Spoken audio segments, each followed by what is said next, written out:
hablemos rápido. La lucha por sus corazones. El callado de Kitsch o la psi de Freud. Los que me conocen saben, yo no les voy a dar un título así de fácil, ¿eh? Y le quiero explicar eso, el callado. ¿Qué es el callado? Pues ustedes conocen Salmos 23, ¿verdad? Callado, no es un egipcio, no es una víbora. Lo que se usa para pastorear a las ovejas y también protegerlos. Y a veces con vara también necesitan. No vamos a entrar tanto en eso.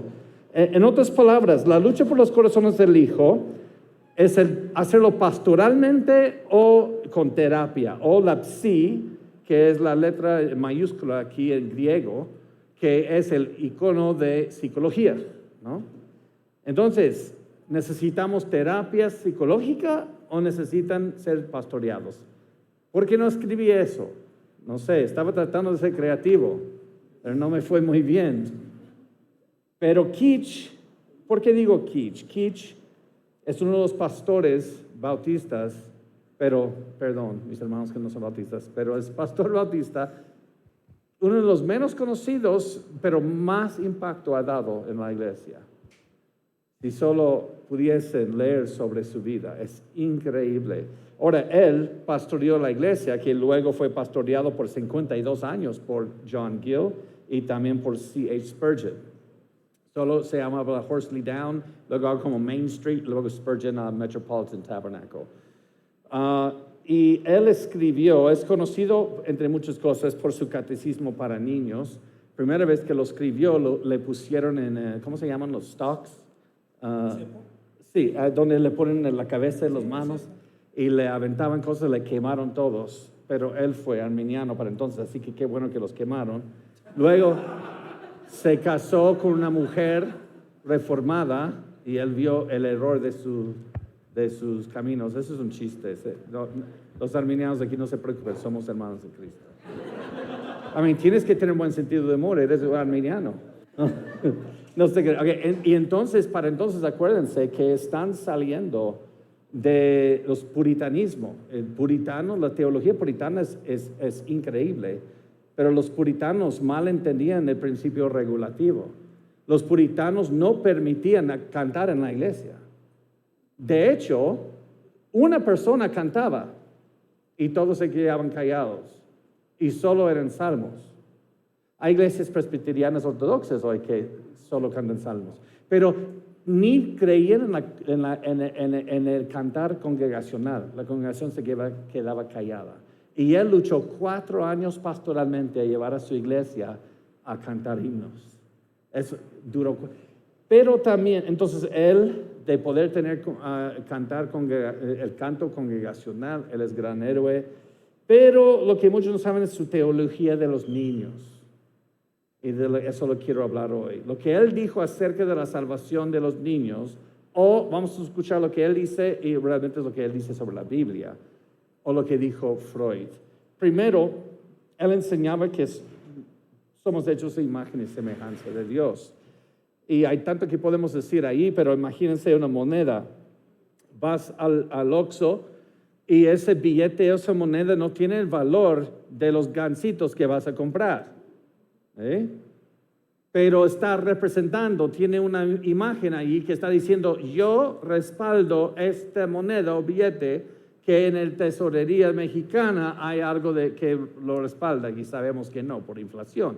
Pero ese es el punto. Entonces, nosotros somos como esa moneda. Nosotros estamos aquí en el nombre de Dios. Somos representantes de Dios en su creación. Por ende, ya que Dios es santo, justo y amoroso, debemos nosotros representar eso. Ahora, nunca han visto a Discovery y ves a las hienas, ¿no? Que atacan a la leona y las hienas me caen mal. Y yo siempre le echo porras a la leona.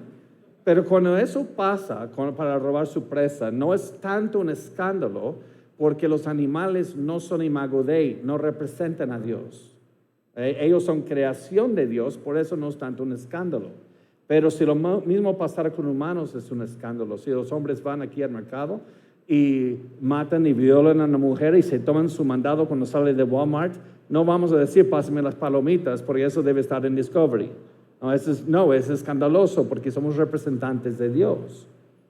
Y Dios es nuestro creador, nos hizo seres éticos y morales. Ahora, este primer punto es muy importante entender porque Freud va a decir, no, somos animales.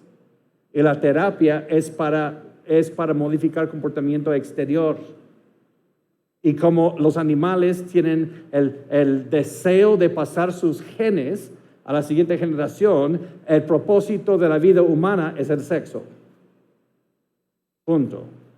Por eso si dices que no, y todo niño quiere tener relaciones con su mamá y toda niña con su papá, a veces no relaciones, pero es romántico, y debemos dejar que expresen su sexualidad, ¿okay? Porque son animales. Por eso es tan importante. ¿Realmente nos vamos a apoyar en las terapias, psicoterapia con nuestros hijos? Eso es absurdo. Pero también somos seres relacionales. Tenemos una relación con Dios que los animales no tienen. Somos seres racionales, que es necesario para la adoración. Tú dices, no, los animales piensan. Sí piensan, pero dije racional, no dije pensantes. Porque racional quiere decir que por naturaleza podemos tener pensamientos abstractos. Los animales no pueden. Los perros no están ahora sobre el monte ahí filosofando, diciendo que es la esencia de un gato. Puede que mis traumas de infancia provoquen mi desdén hacia ellos. ¿Puede existir un mundo en que los gatos persiguen a los perros? Eso es pensamiento abstracto. Eso es un ser racional, solo puede ser eso. Y eso es necesario para tener imaginación, hacer matemáticas, creatividad y entender la lógica. Y eso es algo que Dios nos creó de esa manera. Y los tres se conectan. Dios como nuestro creador, todos para Él, para su gloria, nos dio su ley como fuente ética, nos dio su palabra para fuente racional. Pero algo pasó, el pecado entró en el mundo por un hombre, con él la muerte, así que vemos, hay consecuencias por el pecado. Cuando hablamos con nuestros hijos, tenemos que entender que ellos no son pequeños angelitos. ¿Ok? Yo amo a mis 6 hijos, pero todos nacieron enemigos de Dios. Ahora, no les debo decir, ay, pequeño diablito. No, no es para que seas cruel con ellos, pero hay que ser realista. ¿Okay? Ellos están bajo porque son hijos de Adán. No tienen que pecar para caer. Ya pecaron en Adán, como usted y yo. Toda la raza adánica está condenada. Y si no crees eso, haz un exégesis de Romanos 5:12 a 17. Pablo te va a decir 5 a 6 veces que solo es por un pecado que todos estamos condenados. De Adán, de un hombre. Entonces hay consecuencias judiciales y relacionales. Somos condenados y perdimos la relación con Dios. Y nunca han ido a la piscina o a la alberca y tratado de meter el balón de aire en el agua. Se queda ahí abajo una vez que le pongas ahí. Si quieres que esté bajo agua, ¿qué tienes que hacer? Constantemente detenerlo bajo el agua. Ok, mantengan eso en mente. Porque la ira de Dios se revela desde el cielo contra toda impiedad e injusticia de los hombres, que detienen con injusticia la verdad, porque lo que de Dios se conoce les es manifiesto, pues Dios se lo manifestó. Dios se ha revelado a través de la creación, la conciencia, también Romanos 2, la conciencia, no solamente la creación, y el hombre detiene la verdad de Dios con su pecado, y eso provoca que el razonamiento humano, aunque Dios nos hizo seres racionales, el razonamiento humano está afectado, como dice el texto. Y también el corazón está entenebrecido. Y también Pablo dice lo mismo en Efesios. El razonamiento humano no funciona como debe debido al pecado. Y eso es lo que se llaman, aprenden este término, efectos no éticos del pecado. No está hablando de Noé, no está hablando de la ética. No ética viene de la palabra griega para mente. El pecado afecta la mente, el corazón. Entonces el pecado nos rompió la relación con Dios, nos condenó a todos, eso quiere decir también a mis hijos. Y también tenemos corazones entenebrecidos, razonamiento envanecido. Buscamos sustancia en la vanidad. Pero aquí es donde los quiero mostrar. Y luego voy a llegar al lado pastoral. Voy a aterrizar esto. También cambiaron la gloria de Dios incorruptible en semejanza de imagen de hombre corruptible. Aves, cuadrúpedos, reptiles.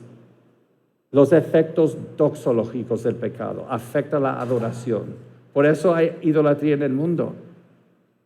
El incrédulo adora igual como el cristiano. Solo el objeto de su adoración es distinto. Somos hechos adoradores. Pero esta es la parte que les quise mostrar. Pablo en todo Romanos 1 está parafraseando Génesis 1. Está usando de la Septuaginta griega los mismos términos. ¿Alguien sabe qué es la Septuaginta griega? Es la traducción griega del Antiguo Testamento y otros documentos también, no solamente el Antiguo Testamento, que se hizo en griego en Alejandría, en norte de África, un par de siglos antes de Cristo. Y es la Biblia de Jesús y los apóstoles. Si alguien tiene duda con eso, las preguntas, se los puedo demostrar. Fácil. Y Pablo tiene la Septuaginta, la versión griega del Antiguo Testamento, porque fue escrito originalmente en hebreo, un poco de arameo, ¿verdad? Pero la versión griega lo tiene en mente o lo tiene al lado, cuando está dictando Romanos al escritor, al escriba. ¿Por qué?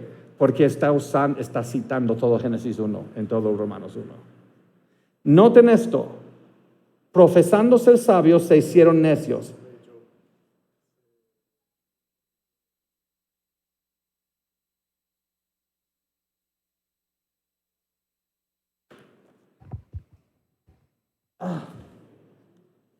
Perdón. No. Gracias. ¿Ya está? Ok. Noten esto. Escuchen esto muy bien. Eso les va a volar la cabeza. Eso es lo último de la teología y vamos a entrar en práctica, ¿ok? Cambiaron la gloria de Dios incorruptible en semejanza de imagen de hombre corruptible, aves, cuadrúpedos, reptiles. Ok, mira Génesis 1:26. Entonces dijo Dios, quiero que escuchen unos términos. Hagamos al hombre en nuestra, ¿qué? Imagen, conforme a nuestra. Ok, acuérdense, imagen, semejanza. Y señoré en los peces del mar, aves de los cielos, bestias de toda la tierra, en todo animal que se arrastra sobre la tierra. En la Septuaginta traduce animales que se arrastran sobre la tierra, reptiles, porque arrastran sobre la tierra. Génesis 1 dice, el Dios inmortal hace al hombre su semejanza e imagen. Dios da al hombre dominio sobre peces, aves, bestias, lo que se arrastra sobre la tierra, y dice en la versión griega, reptiles. Romanos 1, el hombre hace y alaba una imagen de su propia semejanza. Está citando, imagen, semejanza. Pero una imagen a su semejanza. Mortal. Y luego el hombre alaba imágenes de aves, cuadrúpedos y reptiles. Pablo está citando Génesis 1. ¿Por qué es importante? ¿Qué sigue en Génesis 1? El matrimonio. ¿Y qué términos usa en Génesis 1 que no usa en Génesis 2? En Génesis 1 dice, Dios hizo al hombre su imagen, varón y hembra. No dice hombre y mujer. Dice hombre y mujer en Génesis 2. Por eso cuando Jesús en Mateo 19 cita, ¿no has leído cuando hacen la pregunta de divorcio? El que los hizo al principio, varón y hembra los hizo. Por eso el hombre dejará madre y padre, ya está citando Génesis 2. Ok, la Septuaginta también dice varón, hembra en Génesis 1 y hombre y mujer en Génesis 2. Mira esto. Génesis 1, Dios, después de los animales, Dios establece el pacto matrimonial entre varón y hembra. Adivina qué palabras usa Pablo cuando habla de homosexualidad en Romanos 1. Varón y hembra, nunca dice hombre y mujer. Está citando Génesis 1. Entonces, hembras, dice en el griego, cambian lo natural, que es varones, por hembras y varones con varones. ¿Qué está diciendo Pablo?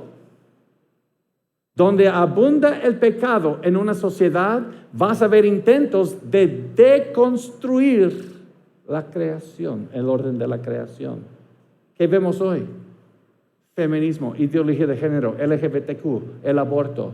El aborto, Dios hizo a la mujer para nutrir, y que es para deshacer eso y que sea la que mata en vez de nutrir. Todo eso es el mismo intento de deshacer el orden de la creación. ¿Okay? Entonces, hay una desconstrucción y desorden del orden creado. Esos son los efectos del pecado. Entonces, Sigmund Freud dice, eso es lo que Kitsch está de acuerdo, ese es el problema. Y por eso necesitan el Evangelio.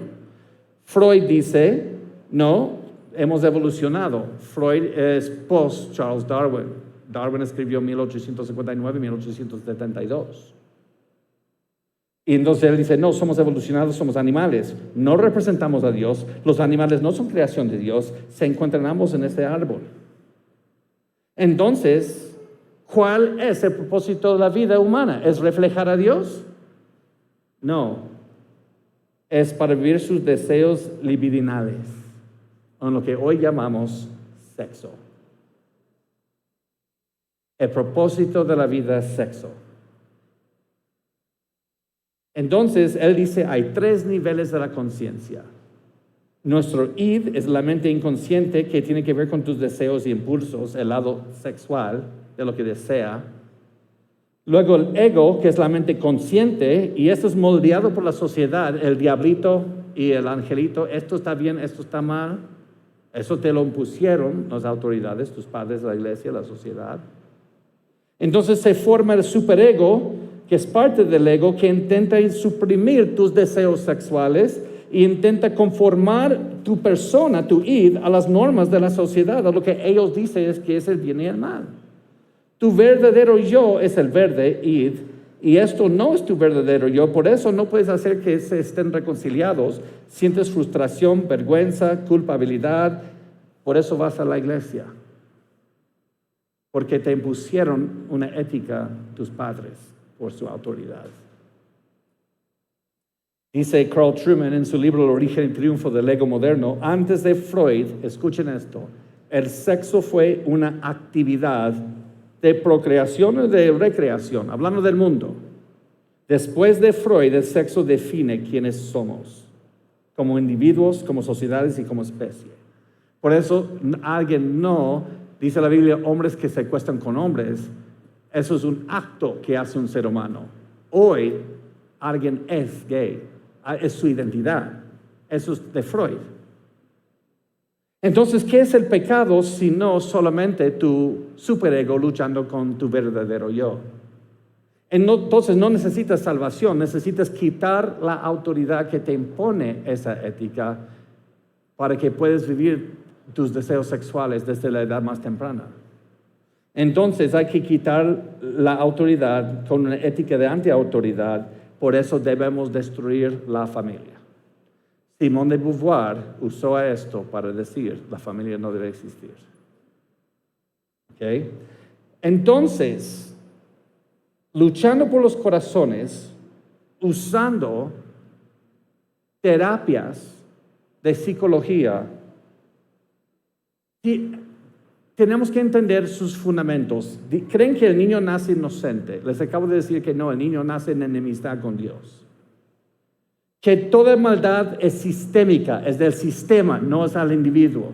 Eso se llama pelagianismo en la historia de la iglesia.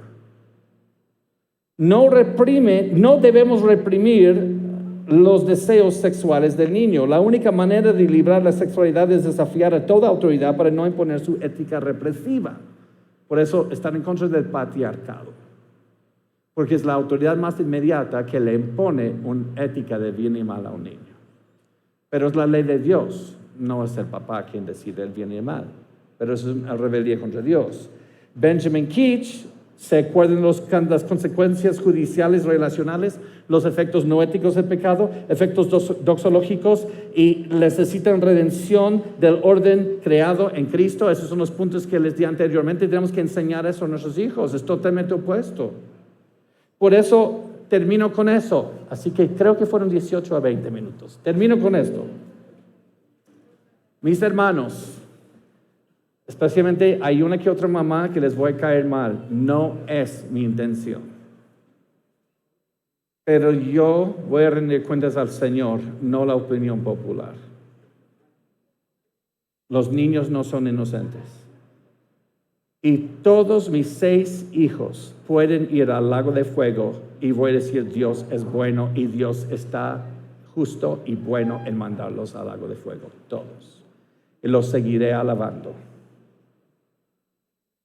Pero le ruego que salve a mis hijos. ¿Amas a tus hijos? Deben ir al infierno. Pero rogamos a Dios por su misericordia que los salve. ¿Por qué les hablo tan feo? Porque es la verdad. Porque hasta que ves esa verdad, vas a llevar a tus hijos a la iglesia y creer que son creyentes. Hasta que ves el peso de la gloria, tú no vas a luchar por tus hijos. Y yo decidí una noche hace como 10 años, Dios me estaba mostrando eso en su palabra y me quebrantó. Dios, si es necesario que te alabe, te digo, fuiste bueno enviar a mis 6 hijos al lago de fuego, te voy a alabar porque los enviaste, porque lo hiciste siendo un buen Dios. Pero te ruego que salves a mis hijos por tu misericordia y tu gracia en Cristo. Es cuando realmente empecé a hablarles en serio del Evangelio. No hay una edad de contabilidad. En cuanto los hijos pueden entender lenguaje, deben empezar a escuchar su necesidad de un redentor. Y que cuando un niño de 9 meses le da la bofetada a su mamá, lo hace en enemistad con Dios. Y debemos tomar el Evangelio en serio. Ahora de repente nuestros hijos pensaron que ser cristiano es ser de media clase y no ser borrachos. Y ahora nos estamos preguntando, ya son ingenieros, ya son médicos, y eso es bueno, no hay problema con eso. Y no van a la iglesia, no, es que mira, están muy ocupados. No, tus hijos están en enemistad con Dios. Lograron tu objetivo, es que entren en la media clase y que fueran tu hoja de vida, tu trofeo, pero son enemigos de Dios. Y tenemos que nosotros humillarnos ante Dios y decir, Dios, perdónanos, ayúdame a empezar a hablar más en serio del Evangelio, de las bellezas de la gloria de Dios en la faz de Cristo y hablar urgentemente con mis hijos, que ellos están bajo la ira de Dios y yo les seguiré alabando a Dios aun si no los salva. Pero yo quiero que sean salvos. Necesitan redención. Y también ya en Cristo, redimir el pensamiento bíblico, amar a Dios también en su mente, se acuerdan los efectos no éticos del pecado. Y también aprender a glorificar a Dios en todo lo que hacen. Y la adoración en espíritu, en verdad, y vivir según el diseño de Dios. Eso es ya rehacer el orden de la creación en Cristo. Esos son los que enseñar a los niños, tomarlo por en serio. Vamos a pastorear a sus corazones o vamos a psicologizar a ellos. Porque según la psicología moderna, porque vas a decir, hay un psicólogo aquí, me imagino. No, es que ya hemos descartado lo que dijo Freud. Mentira. Todavía, ideología de género hoy. ¿Alguien su identidad es de acuerdo a sus? Freud dijo que tu identidad tiene que ver con tus sentimientos sobre la sexualidad. ¿Realmente ha cambiado tanto? No. Dios nos dice quiénes somos y necesitamos un redentor. Les quiero animar, mis hermanos. Yo sé que fue golpeado para algunos. Qué bueno. Oféndense. Mejor oféndense conmigo, pero van en pos de la salvación de tus hijos. Luchan por ellos, sabiendo que solo es por la gracia de Dios. Pero háblales del Evangelio. No sea que estén aquí 30 años de edad, así que le hagan una encuesta. Entonces, ¿cuándo fue tu conversión? ¿Cuándo te diste cuenta que tú eres un miserable pecador? Y van a decir, no, pues me criaron en la iglesia, yo soy cristiano. No, más probable no conoce a Cristo. Nunca le tomaron en serio el evangelio con ese joven. Así que yo terminé. Y tengo la hija del pastor Héctor, que sabe jiu-jitsu, que me va a proteger si alguien me ataca por todo lo que dije. Terminé. Pues. Muy bien, pues, mis hermanos, las ideas tienen consecuencias. Todos estamos bombardeados todos los días de muchas influencias, de muchas ideologías, de muchas líneas de pensamiento, en donde quiera que estemos, y la casa no es la excepción. Con la llegada del Internet hay una vorágine, un tsunami de información que si los papás no somos capaces de filtrar, podemos caer en los engaños darwinianos, en los engaños de psicólogos que tratan de explicar el pecado justificando las acciones. Lo más triste es que como padres cristianos olvidamos la esencia de nuestra vida, que es el Evangelio. La pregunta es, ¿quién es el principal responsable de evangelizar a los niños? ¿Para mí? Susi, en tu amplia experiencia, ¿quiénes son los principales responsables? Parece obvia la respuesta, pero quisiéramos que abundáramos un poco más en ello. ¿Es la iglesia? El pastor. ¿El pastor? Somos los padres. Sí, la escuela cristiana, algunos creen, ¿verdad?, que la escuela cristiana, la escuela dominical, los llevo a la iglesia para que los evangelicen y en la casa los educo, ¿verdad?, los equipo para la vida, pero realmente somos los padres quienes Dios nos ha llamado a evangelizar a nuestros hijos. Y creo que cuando decimos eso, por haber hablado en particular con muchas mamás, eso suena muy bien, pero a veces decimos, ¿qué significa eso? O sea, que voy a estar todo el día citando versículos a mi hijo. O sea, ¿qué significa que los padres debemos estar evangelizando a nuestros hijos?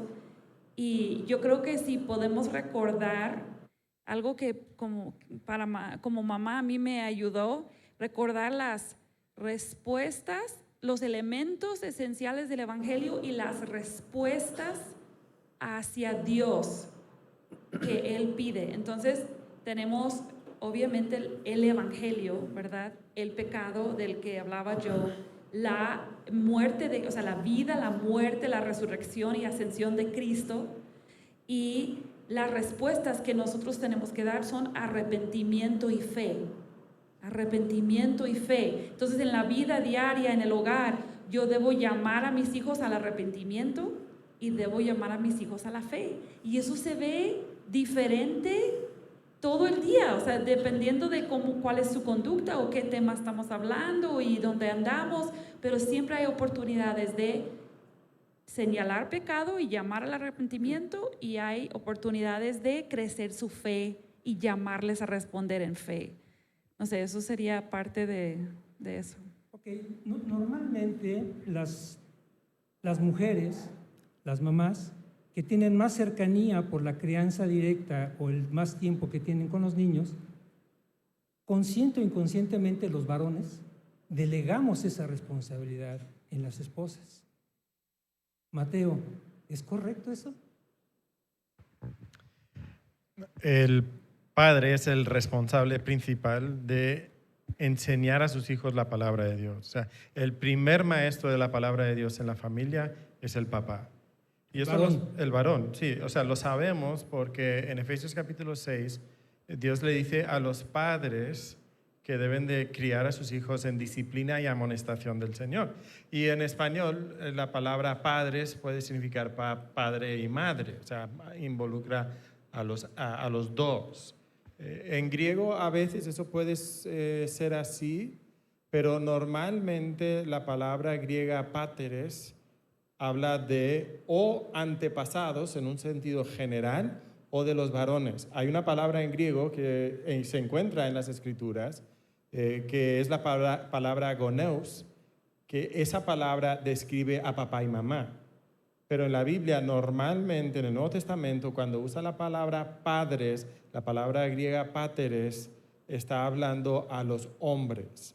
Entonces, Efesios 6:4 es un llamado no necesariamente a papá y a mamá a criar a sus hijos en disciplina y amonestación del Señor, sino que es un llamado específico a los hombres, a los papás, a ser los líderes espirituales en el hogar y a instruir a sus hijos en esa disciplina y amonestación del Señor. Entonces, la pregunta es, ¿quién es el responsable principal? Es el papá, no es la mamá. Ahora, es verdad que en la práctica la mamá va a estar más tiempo en el hogar, es probable la que va a impartir algo de enseñanza, pero el padre debe ser el que está tomando la iniciativa para guiar a los hijos, para tomar el tiempo alrededor de la palabra, y él debe estar instruyendo a su esposa en la palabra para que ella también pueda estar enseñando a sus hijos como él, como el líder espiritual, está indicando a la familia. Entonces es el papá.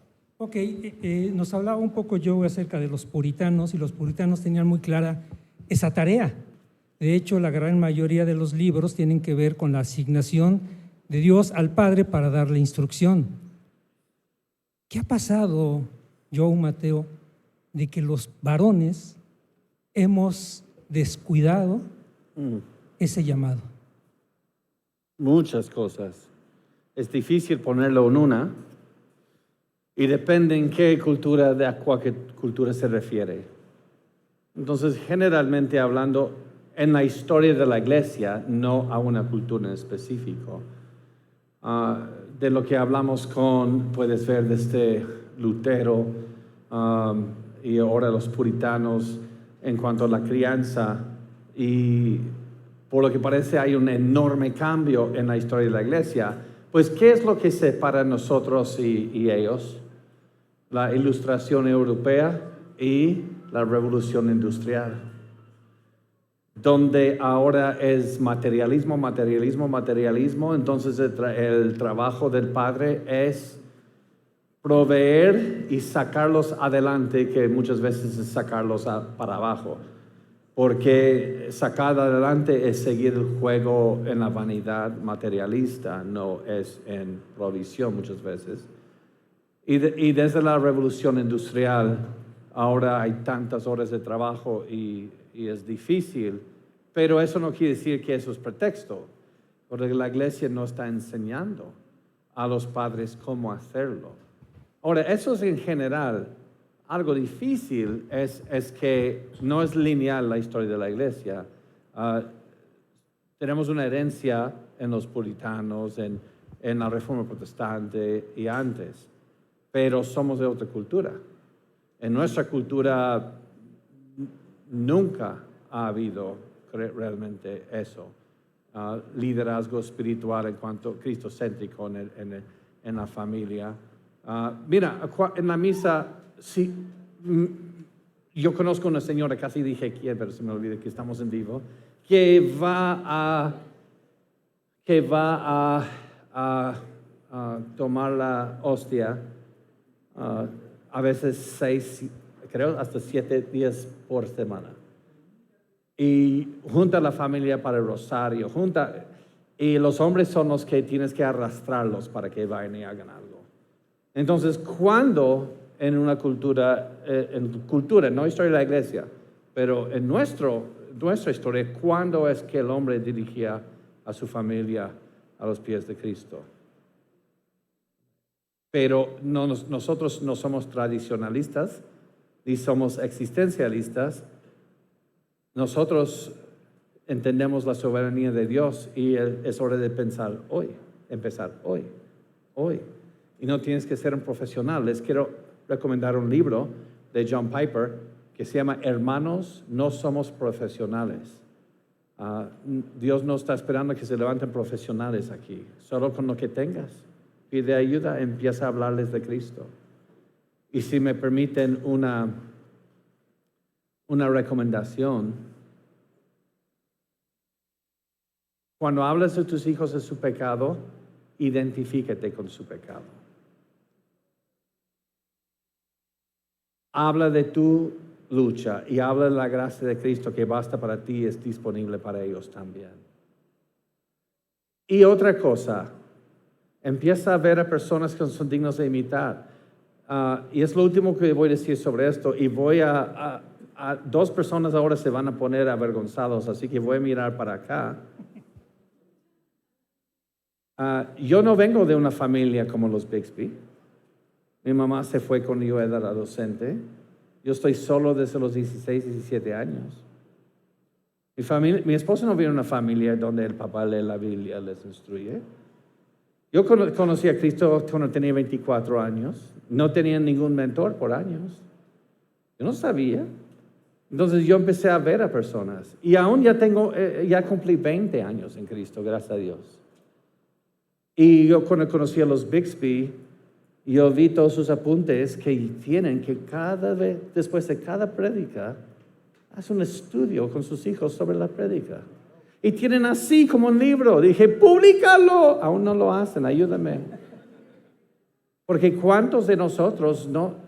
Para ellos es segunda naturaleza, para mí no es. Me sentí tanta convicción cuando lo vi. Digo, yo no lo hago así, tan sistemático. Pero yo no tengo que decir, sí, es que ellos los criaron misioneros. A mí no, así que pobre de mí, soy víctima. No es mi culpa. No me voy a comparar con ellos tampoco. Pero yo no soy víctima. Hoy es el día de la salvación. Hoy es el día en que empezamos con lo que podemos. En otras palabras, no tengas envidia, no te compares con gente que lo ha hecho bien, sino aprende de ellos. Y ve qué puedes imitar. Imítame a mí, dice Pablo, como yo imito a Cristo. Imita a hermanos que lo han hecho bien. Y aprende de ellos. Porque ¿qué pasa con nosotros? Vemos a alguien como ellos que lo hacen. Y lo hacen de manera fiel, yo lo he visto. Y yo he tenido su hija en mi clase, así que yo veo que es cierto. Se ve el fruto. Pues mira, ellos se creen tan religiosos, perfectos. Seguro hay pecado en su casa, pero es only... ¿Verdad? Cuando nos hace sentir mal ver a otros hacer algo bien, tenemos que decir, pero tienen pecado oculto. Porque para calmar nuestra conciencia, ¿verdad?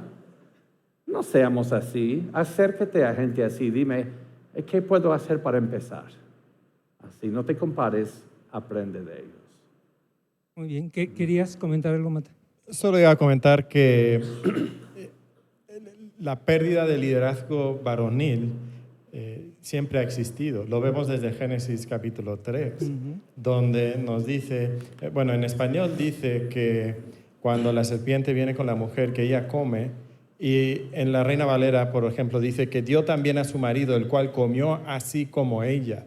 Pero el hebreo literalmente lee que dio también a su marido, el cual estaba con ella y comió. Entonces, Adán estaba con Eva y no ejerció el liderazgo espiritual en ese momento. ¿Y qué pasa cuando Dios confronta? Adán no asume su responsabilidad y dice, yo cometí un error, yo pequé, sino que dice, Dios, es tu culpa porque me diste a esta mujer y entonces es tu culpa y es culpa de la mujer, pero no es culpa mía. Entonces vemos que el hombre tiene la tendencia a abdicar de su responsabilidad como líder espiritual desde Adán. Y eso ha continuado desde Adán hasta el día de hoy. Somos hijos de Adán todavía. Entonces, no es algo nuevo, pero creo que sí es notorio cuando lo comparamos con una generación como los puritanos, ¿no? Sí. Y creo que a veces las mujeres, las esposas, no tomamos los pasos correctos cuando hay una falta de liderazgo. Y nuestro instinto es, bueno, si mi esposo no lo va a hacer, yo lo tengo que hacer. Y en cierto sentido, sí hay cosas que una esposa cristiana puede hacer para tratar de llenar algo del hueco quizás de enseñanza bíblica, pero Dios nunca nos llama a tomar el lugar si Él no lo está tomando. Entonces creo que hay maneras en que las esposas, en lugar de animar, llamarle la atención con amor a nuestro esposo, pedir que ejerza el liderazgo, nosotras nos aprovechamos y decimos, bueno, aquí voy yo, ¿verdad? Que bueno, así se van a hacer las cosas como yo quiero. Entonces ahí va, o sea, hay falta de los dos lados. Y a veces creo que las mujeres fuertes desanimamos los esfuerzos o los intentos del esposo en lugar de animar, afirmar, les desanimamos en esos intentos que hacen y entonces ellos se rinden y dicen, no, pues, ¿para qué? Voy a pelear contra mi propia naturaleza pecaminosa y luego voy a pelear con mi esposa y luego no, pues, ¿para qué? Mejor yo traigo el dinero y que ella maneje las cosas, ¿verdad? Espirituales. Entonces creo que de ambos lados podemos evaluarnos. Ok. Pues qué bueno que vinieron muchos varones, porque ahorita nos pisaron los callos tremendamente. Esperando, ¿quieres pisar más? Adelante. No, sí. Hey, ¿les puedo dar un secreto? Un secreto, ¿eh? Y, las cosas duras que escuchan son para animar, no son para condenar. Todo lo negativo que se ha dicho se ha podido decir a mí varias veces en mi vida. Pero les voy a dar un secreto. ¿Se acuerdan de Esther en la Biblia? Pues Esther, pues mira, mi esposa creo que aprendió de ella. ¿Por eso estoy tan gordo? No, para eso no iba por tanta comida, pero gracias por pensarlo. No, es esta parte. A veces en el pasado mi esposa me... y eso no me anima a nada, sino solo me hace enojar y me empuja más lejos. Y ella aprendió algo, no sé quién Dios le ayudó en la palabra o algún hermano le ayudó, pero hace unos años de repente mi esposa me empezó a decir, ¿sabes lo que me emociona de ti como mi esposo? Cuando yo veo cómo le hablas a tus hijos del evangelio así, eso me... ¿Y sabes qué? Rocky. Entonces algo, y de allí me sentí tan hombre. ¿Y qué hice después?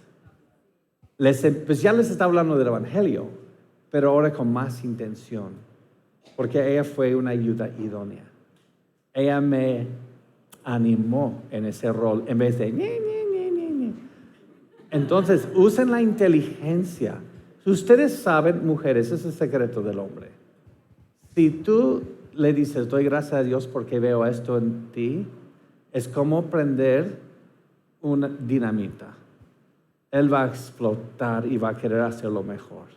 A veces los hombres pasan años que nadie le dice nada que yo veo a Dios en ti. Se sienten vencidos. Y Dios les dio una esposa que les puede ayudar. Entonces, quizás es hora de dejar de dar la lista de tu queja y quizás es hora de buscar lo que tú sí ves a Cristo en él y decirle que tú lo ves. Los hombres respondemos bien a eso. Vimos la relevancia de lo que es el Evangelio. Sin embargo, cuando hablamos de crianza, se nos viene a la mente hábitos, disciplina y sobre todo instrucción escolar. Y mucha de la crianza trae una línea hacia los logros. Queremos que haya arquitectos, abogados, ingenieros, cualquier profesión o cualquier técnica es buena. Y muchas veces el ámbito espiritual pasa a segundo término, si no es que a tercero o hasta se nos olvida. De ahí que el rescate primario que estamos teniendo el día de hoy es el Evangelio como el fundamento de la crianza. Sí podemos criar hijos no creyentes de mucho éxito, sin duda alguna, pero en el cielo su título no va a valer nada. Podemos criar hijos piadosos con limitaciones en cuanto a conocimientos también, pero ni una ni otra realmente nosotros la tenemos asegurada. Nuestro papel como padres es irnos a los fundamentos. Y en este aspecto, el principal fundamento para la crianza tiene que ver con el Evangelio. Estamos hablando del mundo cristiano, del mundo evangélico, pero bueno, obviamente permea hacia los incrédulos porque el Evangelio es para los que no creen.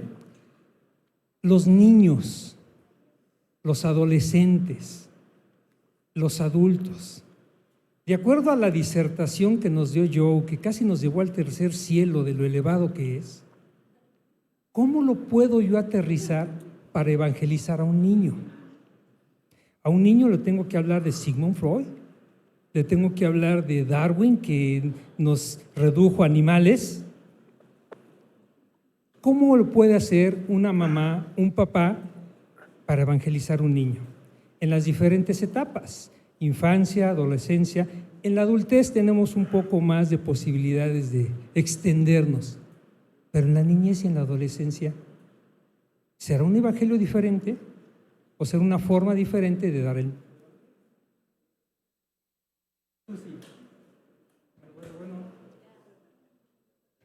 Sí. Se me acabó mi tiempo. Adelante, Susi.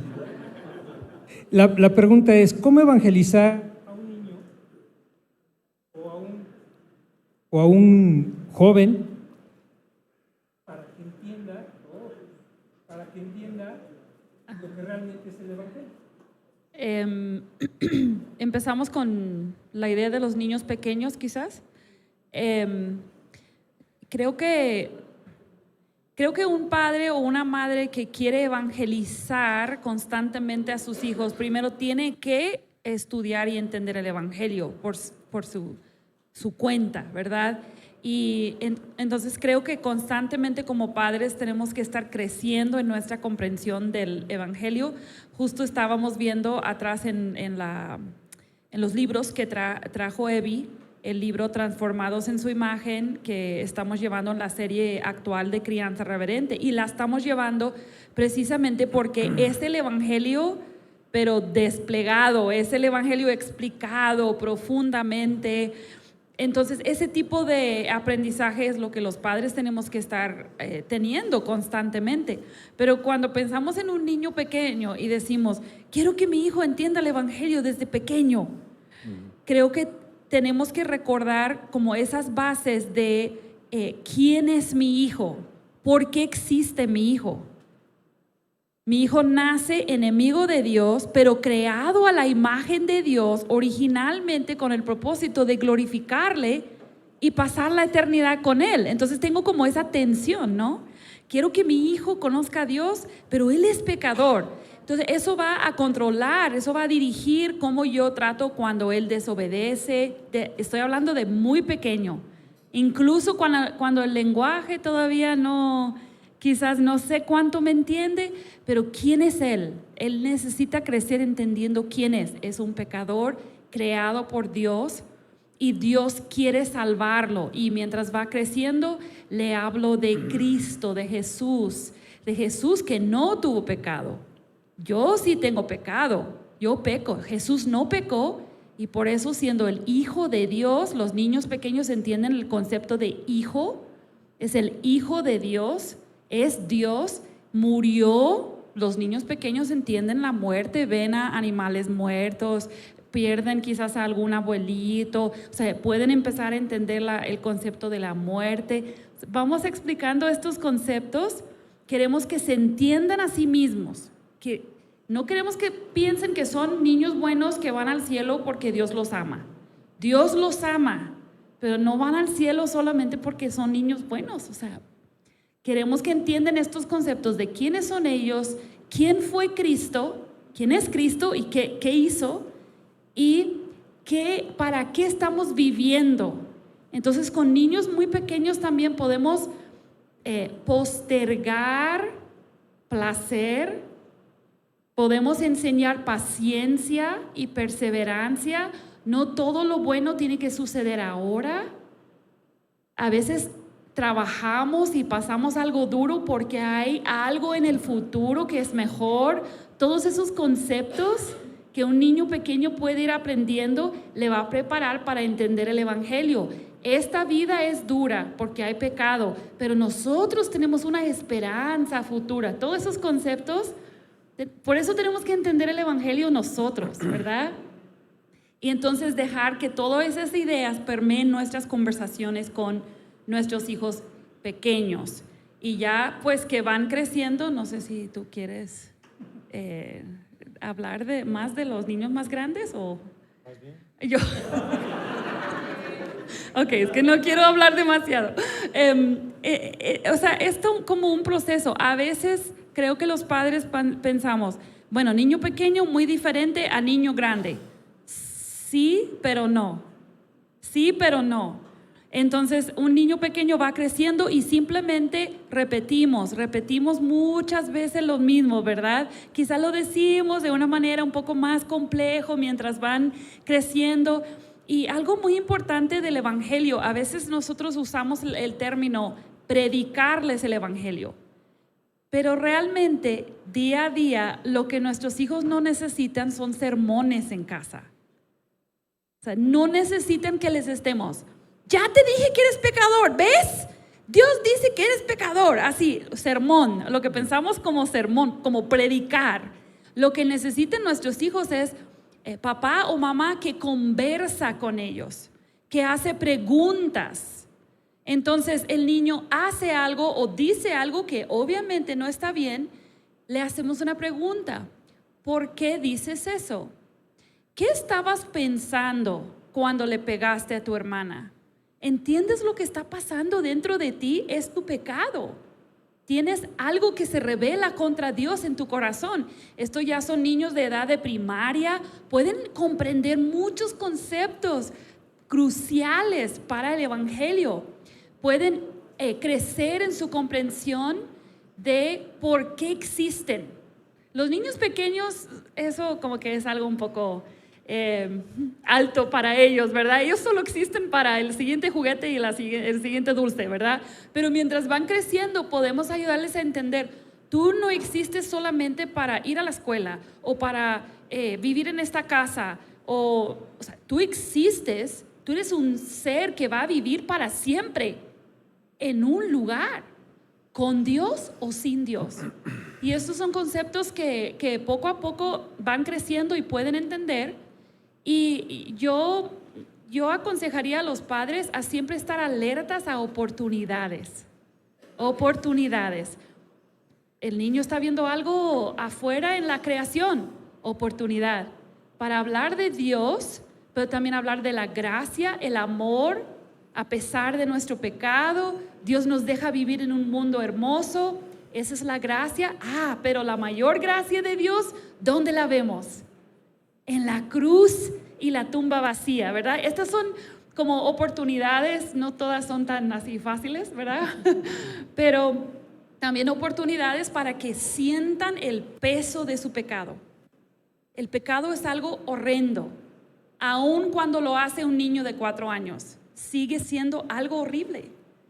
Y es difícil pensar en un niño de 3 o 4 años haciendo algo horrible, ¿verdad? Es como, no, es inocente.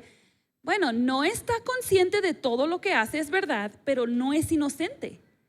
Entonces los niños también necesitan sentir el peso, las consecuencias del pecado. Las mamás helicópteros a veces queremos rescatar a nuestros hijos de todas las consecuencias de su pecado. No lo hagamos. Permitamos que los niños sientan el peso de su pecado, porque entonces el evangelio brilla más cuando les podemos compartir la esperanza que tienen en él.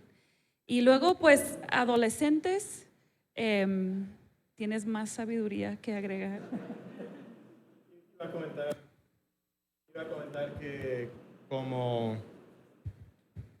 Iba a comentar que como padres a veces queremos poder explicar el evangelio una vez o 2 veces y que nuestros hijos lo entiendan y ya lo entendieron y entonces ya creyeron y ya resolví todos mis problemas como papá. Pero tenemos que tener más la mentalidad de Deuteronomio capítulo 6. ¿Cómo eran los padres o cuál es la instrucción para los padres? Instruyes a tu hijo cuando estás en la casa, cuando vas por el camino, cuando te levantas, cuando te acuestas. Entonces constantemente nosotros estamos viendo la vida, viendo a nuestros hijos a través de los lentes de la palabra de Dios, a través de los lentes del evangelio. Entonces estamos buscando esas oportunidades constantemente.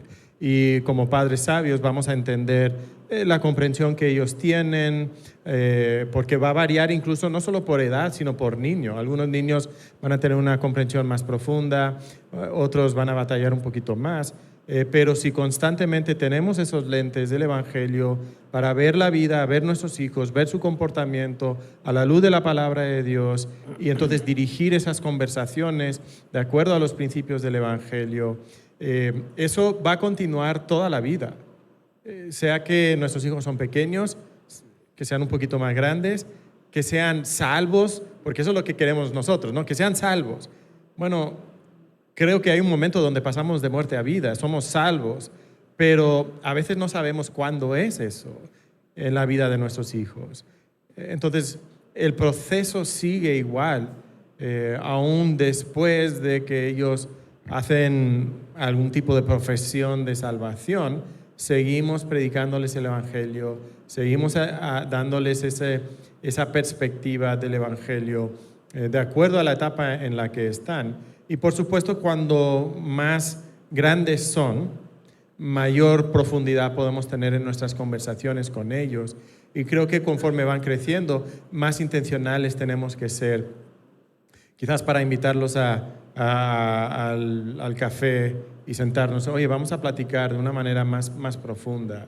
Que quizás no harías eso tanto con un niño más pequeño, pero en cierta manera la predicación del Evangelio sigue siendo la misma porque queremos siempre estar viendo la vida a través de los lentes del Evangelio. Y quiero agregar que creo que subestimamos el poder de la predicación de la vida personal de papá y mamá. Cualquier predicación del Evangelio que salga de nuestra boca, pero no sea respaldada por nuestra vida, de hecho tiene un efecto contrario.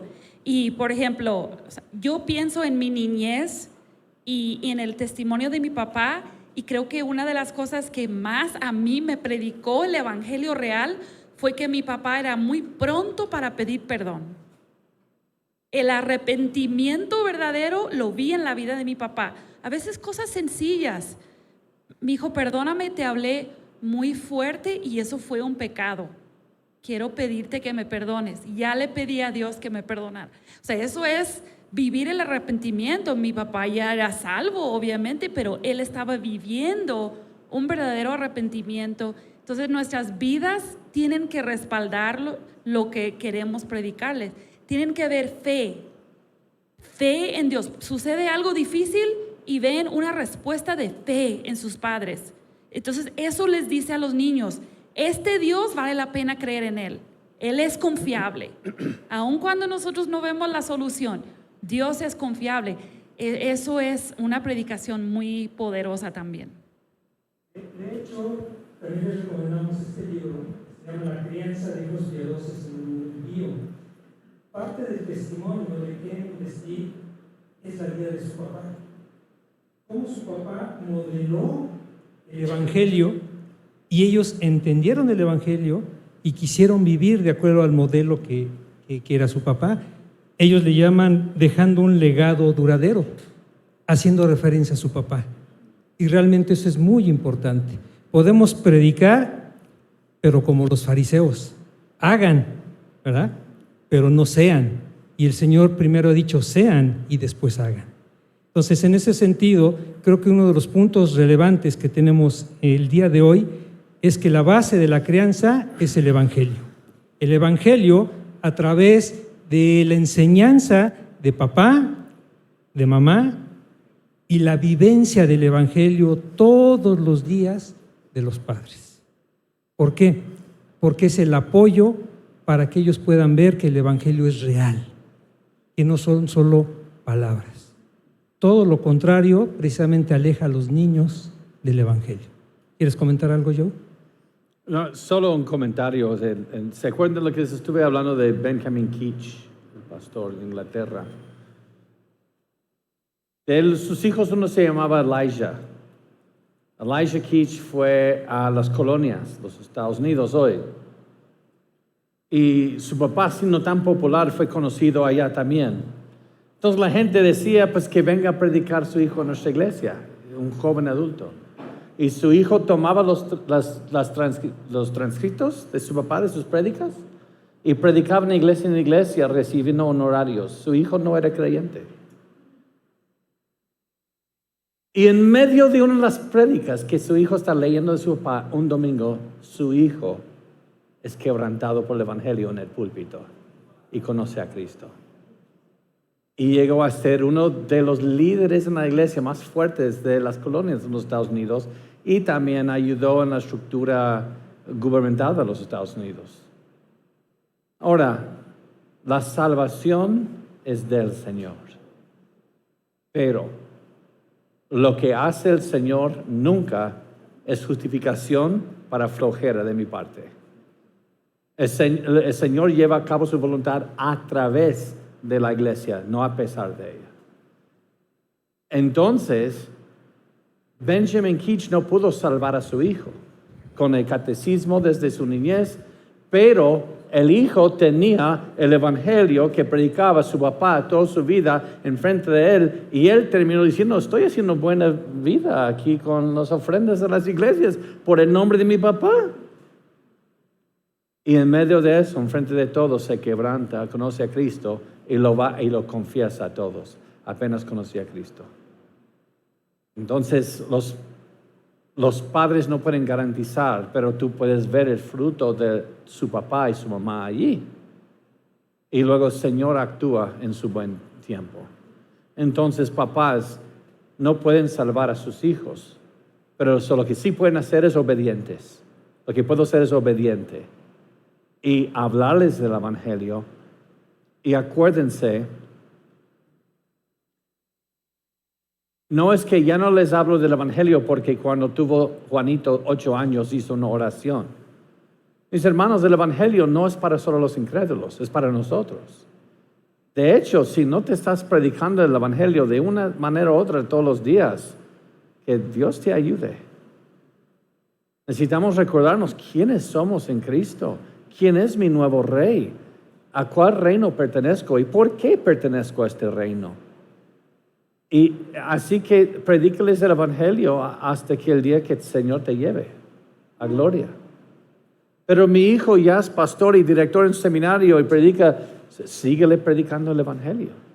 Ahora, no es que, escuche hijo, te voy a leer este texto, arrepiéntete. No, como decía Susi y Mateo, es de vivirlo y es de, en las conversaciones, seguir apuntando a la gloria de Cristo, a la necesidad de la gracia. Y se nota, si el evangelio no te ha sacudido a ti, no tienes un mensaje para tus hijos. Dices, yo no sé qué decirles. Entonces me pregunta a ti ahora tú, cuéntame a mí qué es el evangelio. Tú, ¿qué es el evangelio? No sé, porque la verdad, la gracia de Cristo conmigo, mi testimonio no fue agosto 2003. También tengo un testimonio de hoy. También tengo un testimonio de ayer. No es un evento que pasó, es la gracia de Dios conmigo todos los días y no puedo creer que Él aún me ama. Y Él sigue comprometido a su iglesia después de lo indiferente que somos, lo adúltero que somos como iglesia a Él. Y Él sigue comprometido al pacto. Entonces, si eso dices, yo no sé, no tengo contenido para dar a mis hijos, yo le quiero animar a que vaya ante el Señor. Y primero ¿realmente estás agradecido lo que ha hecho en tu vida, sigue haciendo? Abre tu corazón a tus hijos y déjales saberlo. Y usa cada parte de una conversación de hablar de la gracia de Cristo, el arrepentimiento, qué es el pecado y la gran gracia que hay en Cristo. No tienes que usar los términos más nuevos o un léxico de John Piper. Solo con lo que tú sabes, lo que lees en la Biblia, explícales. Muy bien, entonces no hay pretexto para no dar el evangelio a nuestros hijos. Y si hay limitación en cuanto al conocimiento, en cuanto a las formas, hermanos, la iglesia es para acompañar ese proceso. La iglesia puede tener muchos recursos pedagógicos para poder explicar el Evangelio a las diferentes etapas de la vida. Yo recuerdo que mi esposo utilizaba mucho el famoso libro Sin Palabras, donde por medio de la representación de colores iba explicando el Evangelio. De tal manera que en este caso nuestras hijas comprendieron así el Evangelio por medio de ese libro. Formas hay muchísimas. Y la iglesia debe de ser una facilitadora de todo eso, porque la función es la predicación del Evangelio. Entonces, podemos acompañarlos, podemos invitarlos a que se hagan de esos recursos, tanto visuales como pedagógicos, e incluso libros donde nos pueden llevar de la mano para que nosotros seamos eficaces en la transmisión del Evangelio a esas almas tan importantes que Dios ha puesto en nuestras vidas, que son nuestros hijos. Ahora, la siguiente pregunta: ya les prediqué el Evangelio a mis hijos. Creo yo que ya lo entendieron. Tal vez ellos me han dicho, sí, ya entendí. Sí, ya creí y acepté a Cristo. ¿Qué debo yo de, como padre, estar a la expectativa de esa oración, de esa creencia que mi hijo profesó en un instante de su vida? Los niños, los adolescentes y hasta los adultos, ¿es diferente la manifestación de su nuevo nacimiento?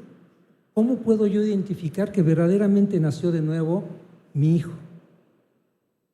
A ver, Mateo. En cierta manera, nosotros no somos Dios, entonces no podemos saber con total certeza. Pero de la misma forma, Dios sí nos ha dado en su palabra ciertas cosas que podemos buscar, que son evidencia de una salvación genuina. Entonces, por ejemplo, en Primera de Juan, nos da evidencias como creer la enseñanza apostólica, nos da la evidencia de andar en amor con Dios, pero especialmente con nuestros hermanos, o sea, amar a nuestros hermanos. Si no amamos a nuestros hermanos, entonces no amamos a Dios. Entonces, esas son dos evidencias. Otra es andar en la luz, como Él está en luz. Entonces, en Primera de Juan, por ejemplo, vemos 3 evidencias. Ahora, quizás nuestros hijos no van a conocer toda la doctrina apostólica, ¿verdad? No nos pueden dar un curso en doctrinas o teología, pero deben de creer y conocer las cosas esenciales de nuestra fe. Pero también debemos de ver un amor diferente en su corazón al que antes existía. Debemos de ver una mayor preocupación por vivir en santidad, un deseo de agradar a Dios. Incluso debemos de ver crecimiento en áreas de pecado, donde antes luchaban, ahora ya no luchan como antes. Entonces, estas serían evidencias que aún en la vida de un niño podemos ver, porque estos son el fruto digno de un genuino y verdadero arrepentimiento en la vida de nuestros hijos. Entonces, no nos podemos conformar con simplemente, bueno, mi hijo oró, o mi hijo dice ahora que sí cree en Jesucristo. Qué bueno, no digas, no te creo, ¿verdad? No. Anímalo en su fe, anímalo en esa disposición que tiene, pero sí tenemos que estar buscando estas evidencias que la Biblia misma nos da. La Biblia no nos deja sin recursos, sin herramientas. Tenemos que conocer la palabra de Dios nosotros y luego estar viendo y buscando eso en la vida de nuestros hijos. Muy bien. Hay casos en los que el desarrollo del niño creciente, después de que él manifestó esa creencia en Jesucristo, o que coloquialmente decimos en México, hizo la oración para aceptar a Jesús. Pero en su crecimiento, en su adolescencia, empezamos a ver que anda en el mundo, que ya hace tropelías, que es rebelde, que dice groserías, que ya se peleó con los papás. Y he escuchado mamás, sobre todo mamás, que dicen,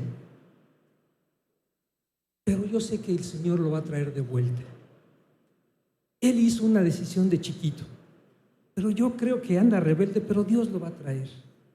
¿Realmente ese es un pensamiento de esperanza? ¿Es una esperanza verdadera o es esperanza falsa? A ver, Susi. Bueno, puedo hablar un poquito de experiencia propia en el sentido de que crecí en una iglesia donde era muy importante tener la fecha escrita en tu Biblia en la que oraste. Y estamos hablando de niños de 4 o 5 años y que luego vayas con el predicador invitado y que te firme también que ese día tú... Puedes firmar mi Entonces, y ni fue exagerada realmente la iglesia donde crecí, no, o sea, hubo buena predicación del evangelio, nada más habían algunas de estas prácticas que uno mira hacia atrás y uno se da cuenta que eso animaba mucho el cumplir. Y aún si un niño de 5 años con toda su sinceridad quiere repetir una oración, no sabemos si entiende realmente quién es Cristo, cómo Él es pecador. Entonces, hacer como da mucho hincapié en que mi hijo oró. O sea, mi hijo repitió unas palabras con su boca y yo no tengo forma de saber cuánto su corazón y su mente estuvieron involucrados ahí. Entonces, yo no le voy a decir que eso fue falso, pero tampoco le voy a hacer depender de una fecha escrita, ¿verdad? Se manejaba mucho lo de mi cumpleaños espiritual. Ahora, o sea, para mucha gente es real. O sea, yo vivía en maldad y Dios me salvó y de ahí fue de la noche a la mañana una diferencia, gloria a Dios. Pero para un niño que crece en la iglesia, a veces eso del cumpleaños espiritual puede causar una seguridad de salvación falsa, porque realmente ¿en qué está confiando? No está confiando en un Salvador, está confiando en una oración. Entonces, como mamás, porque creo que muchas veces somos las mamás, más que los papás, ¿verdad? Somos las mamás, nos aferramos a no, es que yo sé que mi hijo oró, entonces sé que va a regresar. Es verdad que si tu hijo se salvó, va a regresar. Pero es muy posible que esa oración que él repitió simplemente fue cumplir con la presión social de los otros muchachos del grupo, ¿verdad? Por eso siempre se salvan como 5 al mismo tiempo, ¿verdad? Porque uno dijo yo quiero y el otro dijo yo también y podemos regocijarnos con nuestros hijos con su expresión de fe y hablar de esa expresión de fe que dicen que hicieron, pero tampoco debemos crear una esperanza en cualquier cosa que no sea Cristo mismo, la persona de Cristo, no en la repetición de una oración mía. Creo que la confianza la terminamos poniendo en el lugar incorrecto. Entonces realmente no es el evangelio. Creo que tenemos que recordar que si la gracia de Dios realmente nos salva, también nos santifica. O sea, Tito capítulo 2 nos dice que la misma gracia que se manifiesta para salvación es la que nos enseña a vivir justa, sobria, piadosamente en este siglo. Entonces, si no hay santificación, no hubo justificación tampoco. Ahora, eso no quiere decir que un hijo de Dios, un genuino hijo de Dios, no puede pasar por momentos de dificultad donde quizás se aleja del Señor por cierto tiempo. Pero cuando eso sucede, ¿cuál debería ser nuestra respuesta?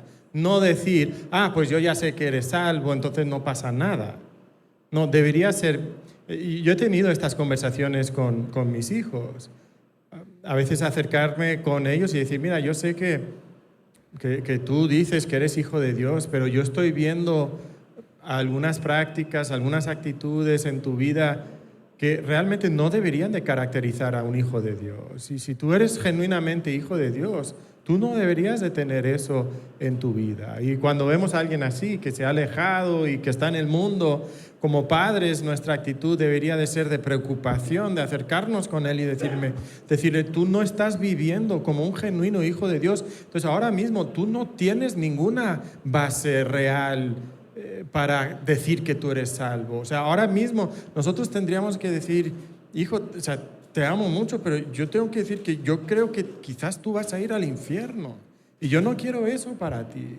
Y entonces predicarles de nuevo el evangelio para que escuchen esa palabra, y si son verdaderamente ovejas de Jesucristo, mis ovejas oyen mi voz y me siguen, entonces van a regresar Pero eso no lo podemos saber. Cuando ellos andan extraviados, no podemos saber con certeza si realmente son salvos, mucho menos porque simplemente en alguna ocasión hicieron una oración. Entonces, finalmente regresamos a lo mismo, ¿eh? Tenemos que predicarles el Evangelio en ese momento.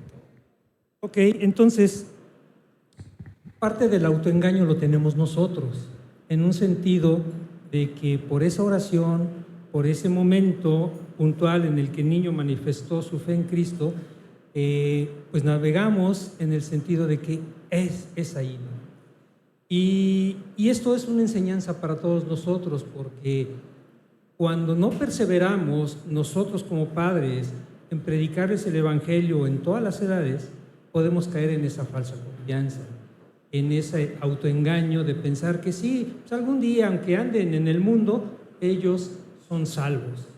Y eso es tan actual que precisamente muchas de nuestras iglesias están llenas de jóvenes que pensamos que son creyentes, pero lo más seguro es que no sean creyentes sin tener la absoluta seguridad, porque solamente Dios la tiene. Entonces, mis hermanos, hay una alarma en todos nosotros, en no confiarnos en que nuestros hijos, en algún momento de su vida, ya sea la infancia o la adolescencia o en otro momento, ellos hicieron una oración. Porque precisamente la oración, que no va acompañada de fe y de creencia, pues es eso, una simple oración. Y hay muchas maneras en que se ha predicado el Evangelio, ¿no? Por medio de la oración, por medio de la conversión, por medio de la creencia, en fin, muchas cosas. Pero la esencia es creer en Jesucristo como su Salvador y arrepentirse de sus pecados. Si no lo modelan, si no modelan en el Evangelio a través de la santificación, entonces ya son puntos de alerta para nosotros. Son puntos de alerta para seguir predicando el Evangelio. Y como se ha dicho, no hay garantía de que nosotros veamos la salvación de ellos. ¿Sí? ¿Por qué? Porque la salvación es del Señor, pero nuestra responsabilidad debe de ser cumplida al pie de la letra sobre nuestra responsabilidad. Entonces, mis hermanos, el día de hoy tenemos un fundamento muy claro. La crianza está basada en el Evangelio. ¿Sí? Todo lo asociado a la crianza que vamos a ver el día de mañana, el rol de los padres, el rol del padre, el rol de la madre, es el refuerzo y la continuación del fundamento de lo que es el Evangelio. Entonces, como punto de partida, tenemos que entender que el Evangelio es nuestro fundamento como creyentes. Esto es la parte esencial que debemos de tener clara. Recordando, haciendo un atrás de lo que vimos hoy. El papá es el principal responsable, el varón. El apoyo de la madre es fundamental, es la ayuda idónea. Si en un momento nos trabamos nosotros en compartir el Evangelio, nuestra esposa luego puede tener recursos mejores para nosotros. Ni somos más ni somos menos, somos complementos para llevar a cabo el Evangelio. Segundo, debemos ser vigilantes de que esa profesión de fe de nuestro hijo viene acompañado de frutos dignos de arrepentimiento, que se le deben de demandar tanto un niño como un adolescente como un adulto, que debe de perseverar en la doctrina de los apóstoles, que debe de fundamentarse en amar al prójimo, en todo ello. Entonces, como primera conclusión de hoy, mis hermanos, es que tenemos una tarea fundamental, indelegable, que es predicar el Evangelio a nuestros hijos. ¿Sí? Podemos tener apoyos de la iglesia, de libros, de recursos, pero no podemos delegar en otros una responsabilidad tan esencial e importante, trascendente para la vida de nuestros hijos.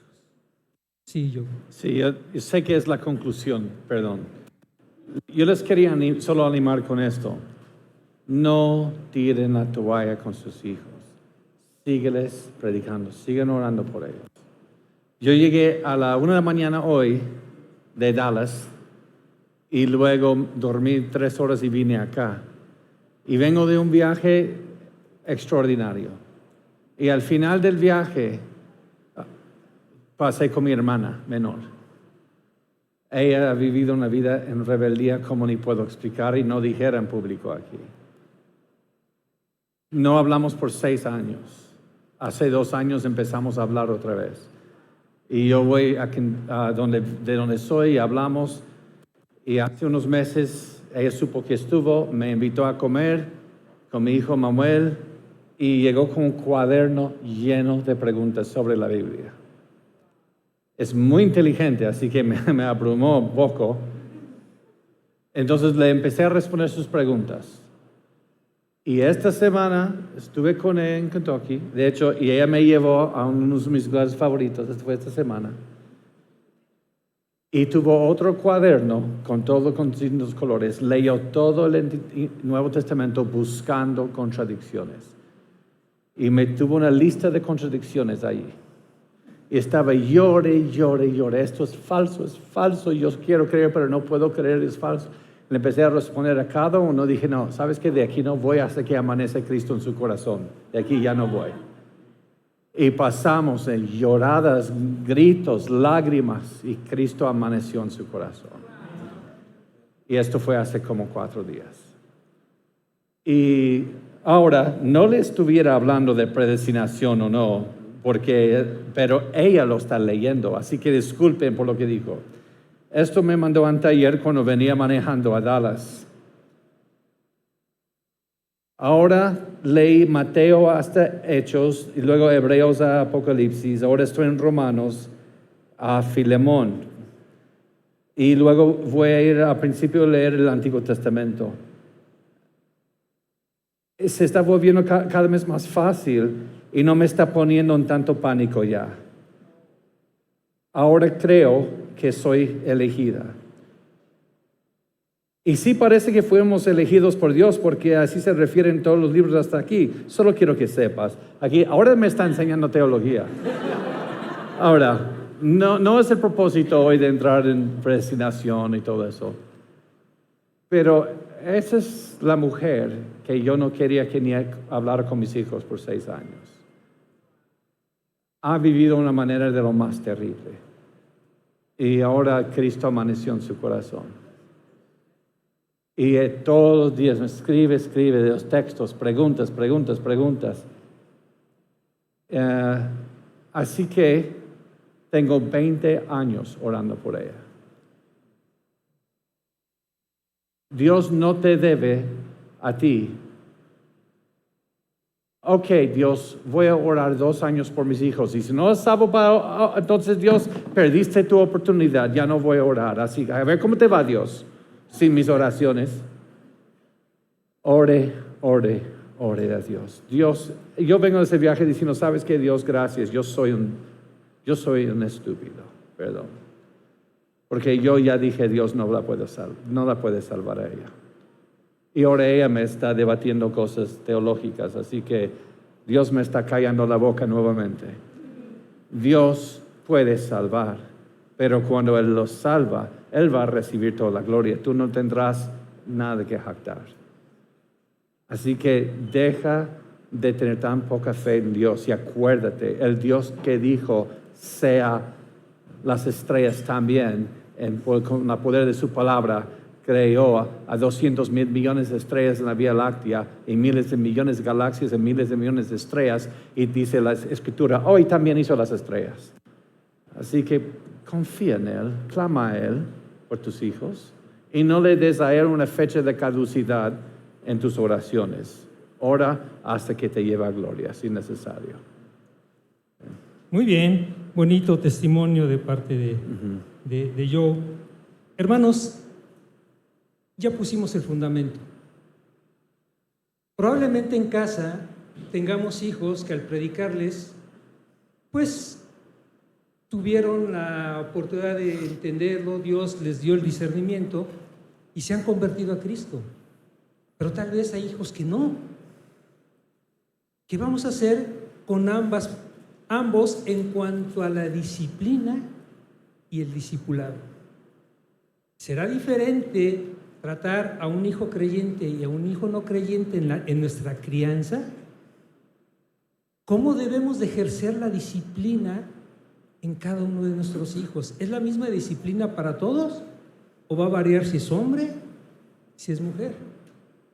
El uso de la vara ha sido erradicado porque es cuestión del Antiguo Testamento. El uso de la disciplina corporal se puede traducir en abuso infantil. Todo eso lo vamos a ver mañana. Así es que los esperamos a la misma hora. Así que no por el les mismo peguen canal. hasta mañana para saber si es malo o no. Aguántense. Así es de que mis hermanos, nuestros hermanos, Mateo y Susi, van a desarrollar el rol de los padres en la disciplina y en el discipulado para con los hijos. Entonces va a estar muy interesante. ¿Vale?